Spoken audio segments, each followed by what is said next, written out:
Hello, good evening, and welcome back. So Apple, Amazon, Facebook, and Google face claims of harmful power, which is coming from both sides of the political spectrum, but for different reasons. So for one, you're saying if you're a big company, you've got a monopoly and therefore you can't exist, we have to break you up. And the other side is saying what we want is equal law for everybody. If you do well, then jolly well done, more power to you. But your competition, your competitors, also have to be treated equally and abide by the same laws. We don't want the lobbying and we don't want special treatment for certain companies. So from both sides, at this point, they're getting some pushback. And this is why, although these companies decide to try and encourage democratic tendencies, that is where they will get the most pushback from, because then they're getting involved in the politics. The idea is to get special treatment. That is where they get the lobbyists from. They need a bigger government in order to create their monopolies. Without them, then of course you're going to get competitors and cutting them off at the pass, because they're smaller, they're more nimble, they can innovate quicker, and they're more on the ground with the individuals that they're working with. But with a bigger government, then they're going to be putting in regulations that stop the smaller companies. They raise the barrier of entry, and therefore these Goliaths can maintain their stranglehold of their particular domain. And of course, now that the Democrats are saying, we can't have monopolies and the big companies are bad, then these big companies find that they've kind of shot themselves in the foot, that they tried to take advantage of the going while they could, but at this point, as is always the case, their time has now run out. So, two different approaches, but the same result. As we read on, the heads of some of the world's biggest tech companies have appeared before Washington lawmakers to defend their firms against claims they abuse their power to quash competitors. Amazon boss Jeff Bezos said the world needs large firms, while the heads of Facebook, Apple, and Google argued that their companies had spurred innovation. And as a devout capitalist myself, large firms, that's brilliant, that you've got the economies of scale, you can really help get things done, no doubt about it, fantastic. However, there's a chance that we're too caught up in the economics and not enough in the emotional side of things. We've already seen the movement to support your local small business owner, and of course if you support your local small business owner too much, then they become a multinational, huge business owner, but that seems to escape people. The point of it being is that they would rather do something that makes them feel good, because that extra cost of the financial expenditure, which correlates to the extra work needed in order to generate that income to spend, is worth it for the feeling they get by thinking that they're doing something good. And therefore, they're not so fussed about the large firms. And it's very disheartening to see somebody who would claim to be a capitalist and who has benefited tremendously from a capitalist system suggesting that the world needs anything in particular, because under the economics of capitalism, it doesn't matter what you think the world needs, because the result will be people will do what is most beneficial to themselves. It is their revealed preferences, if you will. And therefore, you don't need to worry about what people need. All you need to worry about is their revealed preferences and what they will support. So you shouldn't be talking about what people need. You're really shooting yourself in the foot. At that point, you're not saying you've got the best product or the best experience for the customer. You're just telling them what they should do. And at precisely that moment, you've lost the essence of competition, of capitalism, of giving somebody the best option. And instead, you're now just authoritarian and telling somebody what they should do. But they say, the appearance comes as lawmakers consider tougher regulation and competition probes are underway. Some critics want the firms broken up, for the reasons that I alluded earlier. They think that these monopolies are therefore non-competitive and therefore should be broken up because it's not giving other people a fair shot. Once you get too big, you're therefore not allowing competitors, which is really coming at it from the wrong angle.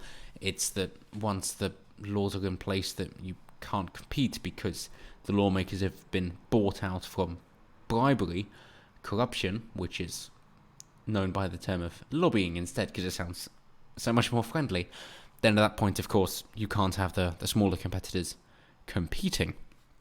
So Congressman David Cicilline, a Democrat leading the Congressional committee holding the hearing, said a year-long investigation by lawmakers had revealed patterns of abuse by the online platforms. The dominant platforms have wielded their power in destructive, harmful ways in order to expand.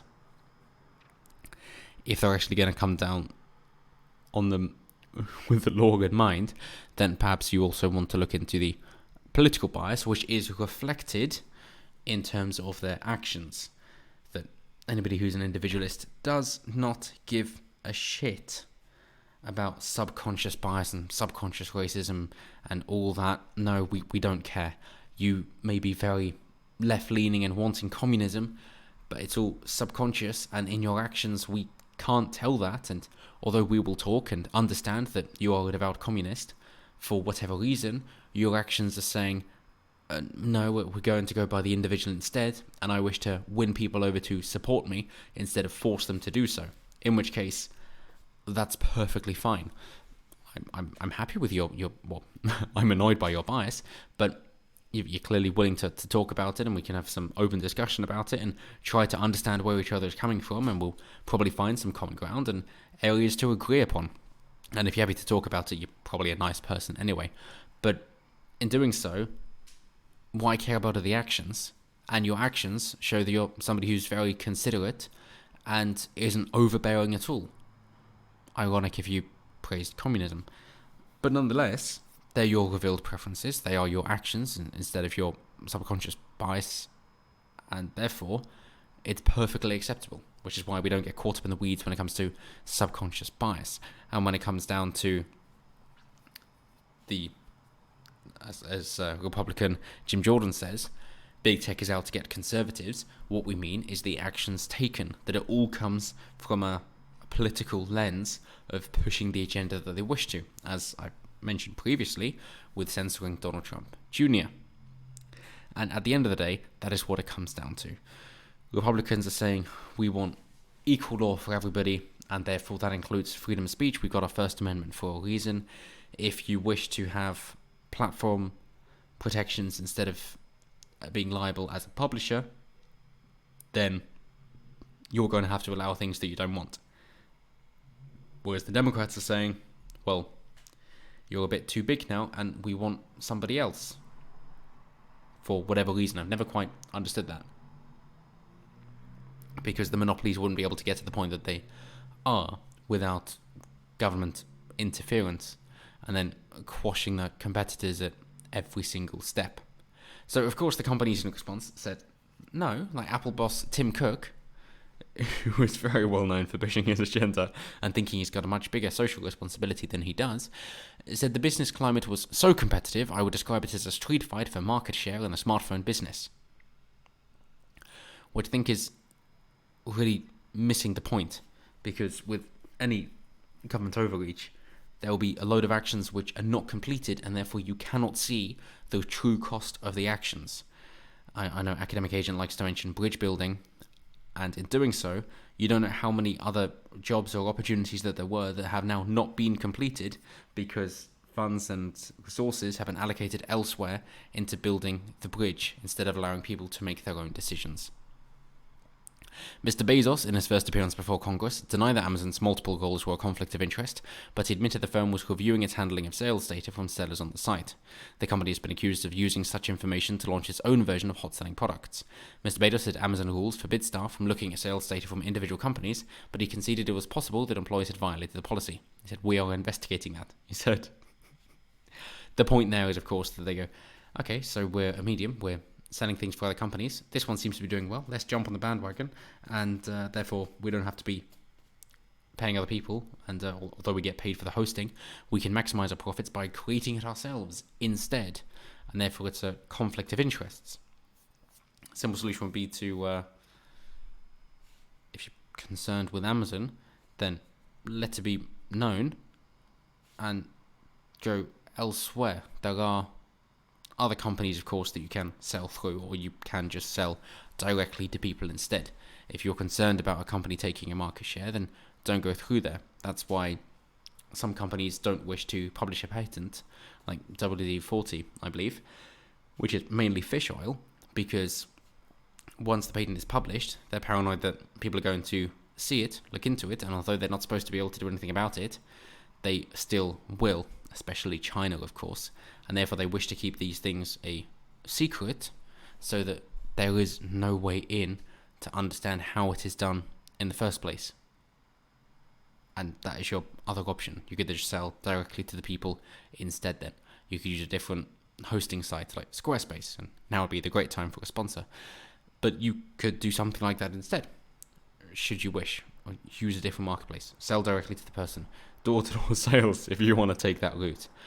Or, otherwise, live with the fact that that's the company you've chosen, and unless you think that there is enough distrust that it's time to build your own business in order to siphon products through yourself, which it seems like the tide is turning, that now is about time to start a new marketplace, then that's what we're left with. So again, the option is down to you, as difficult as you may think it is. So finally, Donald Trump, who is a long-time critic of Amazon and threatens his own action on Twitter, was writing, "If Congress doesn't bring fairness to big tech, which they should have done years ago, I will do it myself with executive orders." He also told reporters the White House officials would be watching the hearing closely. "There's no question that what the big tech companies are doing is very bad," he said, which seems to suggest that he's not all for the individual and the Republican ideals, but instead wants more government intervention. But if you look back through his political history and changing from one side of the spectrum to the other, then I suppose that's understandable that it seems his alliances with political parties was mainly just in the run-up to then be president, understanding that it's highly unlikely you'll get 3 terms of the same party in a row, and therefore it pays to always be on the opposing side of the party in power. But hey, he's the best we got, and we got to learn to love him. So as always, until next time, have a good one.